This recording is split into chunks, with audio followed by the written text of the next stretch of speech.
This is shocking. I'm your host, Steve Metre, and thanks for joining me today. In our lead story today, a major country is about to do the unthinkable, and I'm going to show you what they're doing and why it's going to lead to outright economic disaster for that country.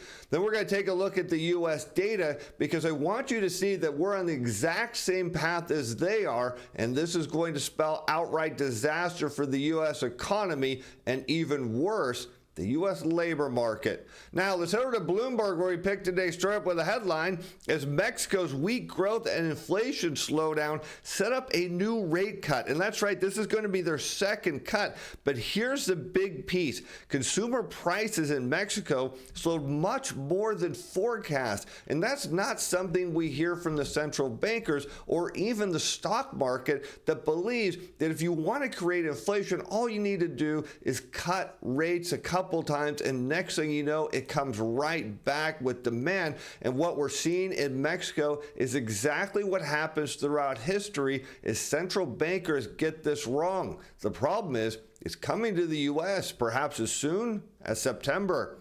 And the project data clears the way for Banxico, as the Mexican central bank is known, to deliver a second straight rate cut for a quarter point at its September meeting. The statistics also vindicate policymakers after their controversial decision to lower borrowing costs to 10.5% this month, even as annual inflation runs well above the 3% target. But it's not the fact that it's above target that matters here. What matters is it's falling unexpectedly, and this is something that policymakers don't understand. But let's turn to the U.S. here as we look at the data, and we're going to compare the consumer price index shown in blue on a year-on-year rate of change against the federal funds rate. And again, the popular belief is that if you cut rates, it leads to inflation and stokes demand for consumers to borrow and spend. But look at this. You can go all the way back to the late 1980s, and what do you see? Inflation rising, and the central bank says, hey, you know what? We're going to cut rates here. But then what happens? After a brief surge in inflation, as the Fed is cutting, inflation comes crashing down. We can fast forward to around 1995, and what do you see? Rates are coming down a little bit, and with the lag, you get again a surge of inflation, and then next thing you know, it comes crumbling down. That effect happens once again at the dot-com bubble, again going into the global financial crisis, right before the pandemic, which we really don't know what would have happened because, of course, the pandemic kicked in before the effects of the rate cuts hit the economy. But look at now, we've got this expectation of some transitory inflation, but if the Fed starts to cut in September, what it means is in a short period, inflation is likely to come down, and that's very dangerous because what it means is demand in economies is crumbling. That's what we're seeing in Mexico, and when that happens, of course, there's bad news for the labor market. But will the Fed actually react in September? Well, one member doesn't think it's quite time to do that. As Fed Schmidt says he wants to see more data before the rate cut. But get this, he believes that demand could pick up again if the Fed isn't careful. Yet as we're going to look deeper into the data, there's absolutely no evidence that that's going to happen. Yet central bankers are completely worried about this. They just can't see the history. They can't see what's going on in Mexico. But again, we're going to dig deeper into this. But something people want more data on is how they can make money trading. Now, I know some of my buddies have reports. You might have tried them and you can't duplicate them, but ours we can. This is our machine position report. The way it works is when machines get in deep short position and price rallies against them, it flags on our report. And right now, our win rate for this month alone on our open trades is 83%. Plus, we got our Momentum Timer Pro right now. Check this out. Maybe you like to trade the technicals, but what you don't get is you got to aggregate them together, and we run a proprietary overlay. But the difference maker here is we run over multiple time periods and look for shifts in momentum. As of right now, as of today, we're sitting on a 100% win rate with all our open trades. Now, here's the best part. You can get both of the reports. You can get every tradable signal. I review them, give you my opinions on them. And we give you the stop loss levels for each trade. We track them, the good ones, the bad ones, everything. And every week I update the stop loss levels. And here's the best parts. Not only can you get a 30-day free trial, but you can duplicate every single trade we do, right down to the last penny. Link in the description below. Something you can't get anywhere else, as it makes sense for me to really look at some of the data. This is from Schmid. It says what's coming in the next couple weeks. Well, it's not going to look great, as I'm about to show you. And before we act, he suggests, now keep in mind he's not a voting member, so his opinion really doesn't matter that much. Or at least before I act or recommend acting, I think we need to see a little bit more. But that's always the case with central bankers. They need to see a little more, and the next thing you know, things are unwinding. But history suggests that what they do has the opposite effect. When they cut rates, it actually makes things worse for the economy. And he revealed that several Fed officials saw a plausible case for cutting rates last month, while a vast majority thought it would be appropriate to begin easing at the next gathering in September. I still think we could see a little bit of demand pickup if we're not careful with the decisioning, yet based on the data alone from today, as we're going to look at in a moment, there's no evidence demand's picking up. At least in part of the economy, there's a little bit of demand, but in the key critical parts, it's eroding and fast. Schmid brushed aside potential concerns over a separate Bureau of Labor Statistics report on Wednesday, which showed payroll growth in the year through March was likely overstated by 818,000, suggesting the labor market has been cooling more and for longer than previous thought. And while it's a big number, he said it doesn't really change the path of the way I think things when I think about monetary policy. Well, Schmidt, it should change things because the economy is coming apart. And as you're about to see, the labor market is going to unwind too, because when you bring demand down, and I'm going to give you some convincing evidence, well, jobs go with it. Now let's turn to, of course, the latest jobs report. As we know, the most critical report every week now is on Thursday, as applications for U.S. jobless benefits barely rose last week. We see initial claims increase 4,000 to 232,000.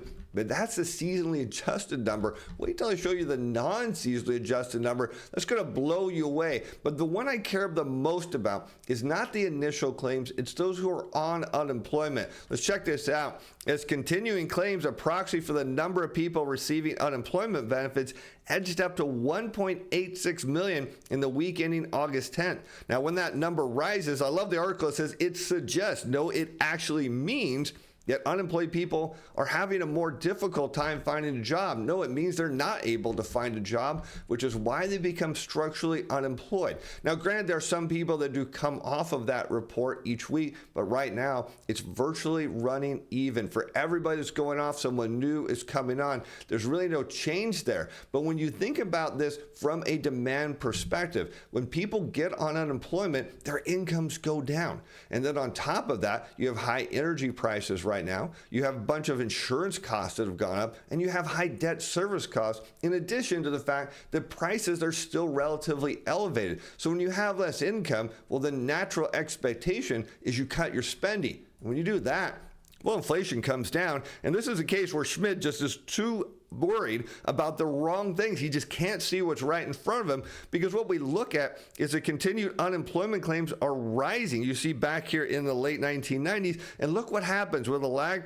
Inflation comes crashing down. And then how about we move to the dot-com bubble? We see continued claims start to rise, inflation comes down. Once again, during the global financial crisis, of course, we note that this big increase of inflation was due to surging oil prices, but look what happened next. We see right now the peak of inflation matches perfectly with the bottom of continued unemployment claims. It's been heading higher and now it's starting to nudge up a little bit. And as we see more people stand unemployed, look for inflation to come down. Of course, the Fed will react too late and too little. But what we note is when the Fed cuts, and this is the magic of how monetary policy does not work, what it does cause is the economy to get worse. And that means all around the world, as we look and start to see central bankers cutting rates, with the Fed really being the last one here, what it means is we're about to see a lot of people hit the unemployment line all over the world, inflation come crashing down, and policy be ineffective. But let's take a look at the latest data here, because we see the seasonally adjusted number came in at 232,000. But look at this, the actual claims for non-seasonally adjusted under 200,000 at 191. That is super low. But despite the fact that we're seeing near record low numbers on the initial claims, look at the structural unemployment here from the continued data, virtually unchanged. We see an increase of 4,000 on the seasonally adjusted, negative 18,000 on the non-seasonally, but hardly any change here, meaning there is no opportunity in the labor market for all these people to come back. And that is a huge problem, because we do know there is a point where the Fed forgets about inflation. We could see that in the chart earlier, and they start focusing on the labor market. And that evidence is very clear here as we look at the funds rate against continued unemployment claims. It wouldn't matter if we were looking at the non-farm payroll report or the unemployment rate. It's nearly the same data for the Fed in terms of their perspective of when they're going to cut. It's when the labor market unwinds, they know they've got a problem, and what happens? They cut rates and it doesn't work. And that's really the shocking part of this. You see central bankers believe that if you cut rates, people will actually go out and spend more money, or money's injected into the economy, or liquidity is created, or whatever Wall Street wants to tell you of how this magic sauce works. But in reality, when you look at the data, it's very clear. When the Fed cuts, it's game over for the economy. We're seeing Mexico now take the second step, at least here in the near-term future. The Fed about to make their first step next month, and what this is suggesting here is the U.S. economy is headed in the wrong direction, and unfortunately, the labor market is going with it. But many people still believe, as Schmid says, that there's hope for the U.S. economy. But we turn the manufacturing sector based on today's data, there's no hope at all. Maybe a little in the services sector, but as you're about to see, that's not going to last either. As U.S. manufacturing activity contracts at the fastest pace this year. That is staggering, because at this point, we're supposed to be seeing the soft landing, a potential no landing scenario that was supposed to happen in the middle of the year. And now it's being deferred, much like we've heard from, of course, some retailers saying spending is being deferred. Well, the economy is being deferred too. In fact, it's being deferred so much, it's going to turn into a recession. But here's the key part here. Manufacturing activity is contracting at the fastest rate this year. That's not a soft landing. That's an all-out recession. The S&P Global Flash August Purchasing Managers Index slid 1.6 points to 48. Readings below 50 again denote a contraction, suggesting, as the data says, that it's getting worse. The group's report also showed services activity expanded, but hang tight on this. I'm going to show you a chart that's going to suggest that the services sector is not going to power the economy going forward, despite the fact that it increased at a solid pace to indicate underlying health in the largest part of the economy, which is also notable for having the lowest wages of the economy, at least compared to the manufacturing sector. So despite demand there, it's not exactly what we want. Meanwhile, a measure of prices received by service providers declined to the lowest level since the start of the year, meaning, of course, demand is going down. Just, if you'll notice, where price goes, it's all because of demand. Nobody lowers their price just because they want to. They lower it because they need to. And on balance, the key takeaways from the survey are that inflation is continuing to slowly return to normal levels, whatever normal is at, according to the experts, and that the economy is at the risk of slowing amid imbalances. And there are big imbalances here. All five components of the manufacturing PMI weakened this month. Look at this. Output shrank by the most in 14 months. You know, we talk about output. So when you think about a factory, when output drops, that is a big sign that demand's going away. That means jobs are going to get cut, hours worked are going to get cut, inflation is coming down. Let's continue, because look at this. Orders contracted. There you go. That makes perfect sense. Output falls because orders decline, and the employment came in close to stagnating, meaning manufacturers are holding on to employees. They're buying into perhaps this deferred soft landing scenario. But when it doesn't come to fruition, we'll look for them to cut in a big way. In fact, there's a really good reason that we've seen the workers hold on, but that's going to change. But let's first look at this chart here, because when we look at new order growth, and this is the manufacturer's new orders for durable goods, they're shown in blue on a year-over-year rate of change against continued unemployment claims, because when we see a slowdown in demand, well, if you have a factory, that means you don't need as many workers, and what you see is that turn into structural unemployment. And that gets worse as we get into the dot-com bubble, and we see an outright contraction in new orders, denoted as the blue line goes below that horizontal black line. We see it again at the global financial crisis. We see in the beginning stages of that head into the pandemic. And now look at this, a huge decline in new orders. What that suggests is the unemployment picture is about to change in a very meaningful way here in the near term. But what have these been workers up to? Well, building inventory. Inventories of finished goods at manufacturers built up for the third month in the last 4, suggesting a greater risk producers will dial back output against a backdrop of retreating bookings and to keep workers around. So this is interesting, because what it's telling us is the backlogs of work are running out. The new order books isn't big enough to sustain the workforce, so they're building inventory in the hopes that the soft landing scenario plays out. But when it doesn't, well, unfortunately, a lot of these workers are going to go and have no opportunity. The story is different for service providers, which experienced slightly faster growth than new business. These companies were more optimistic about output in the coming year on hopes of lower interest rates and inflation. And yet, as we showed you, lower interest rates and inflation are bad for the economy. They don't work. But still, there's hope that the services sector will power the economy, turn around the manufacturing base, but this chart says not a chance. As we look at the U.S. manufacturing PMI in green, the services PMI in blue, and the hard economic data in red, and we can see here around 2023 and around June that, of course, the manufacturing PMI went down, services went up. Everyone was, again, heralding the fact that services were going to drive the economy, and then it rolled over and came down. Now look, once again, we hear the same story about how great the services sector is, but based on history, it follows the manufacturing sector with a lag, sometimes around 2 to 3 months. It can be longer, but on average, somewhere around 3 months. So look for that to roll over here in the months to come. The soft landing scenario looks less convincing. This from S&P Global. However, when you scratch beneath the surface of the headline number, growth has become increasingly dependent on the services sector as manufacturing, which often leads the economic cycle. So there's a key point. Leads the cycle, has fallen into a decline.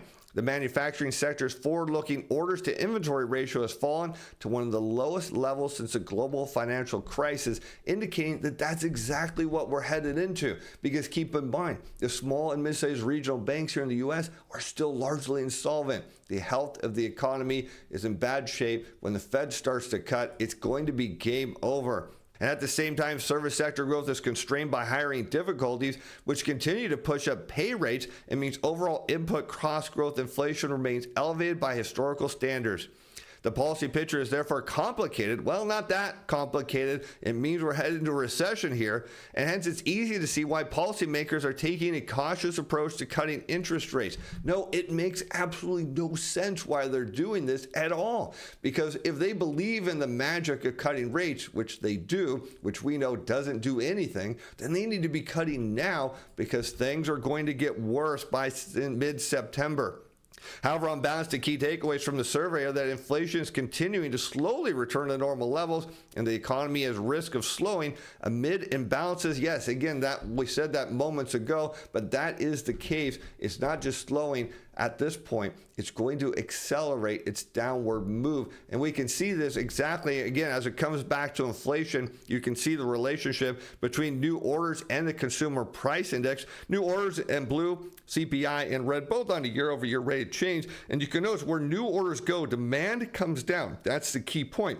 When demand comes down, prices come down with it, or the growth rate stagnates. In most cases, though, you see inventory levels get built up, and what do you have to do to move them? Cut prices. What did we hear from Target? We had to cut prices on 5,000 items. Well, it's going to be cutting more because they're going to need to move all this inventory. And you see throughout history where the order book goes Inflation is following it. And look at this. A big crash in the order books is telling us that at some point, inflation is going to come crashing down. The Fed's going to be on the wrong side of this like they always are. And we're going to head into an all-out financial crisis. Mexico is just paving the way along with other central banks. We're going to be the last one, but it's going to be bad. And with that, I'm Steve Van Metre. Thanks for watching. Thanks for being fans. Bye now.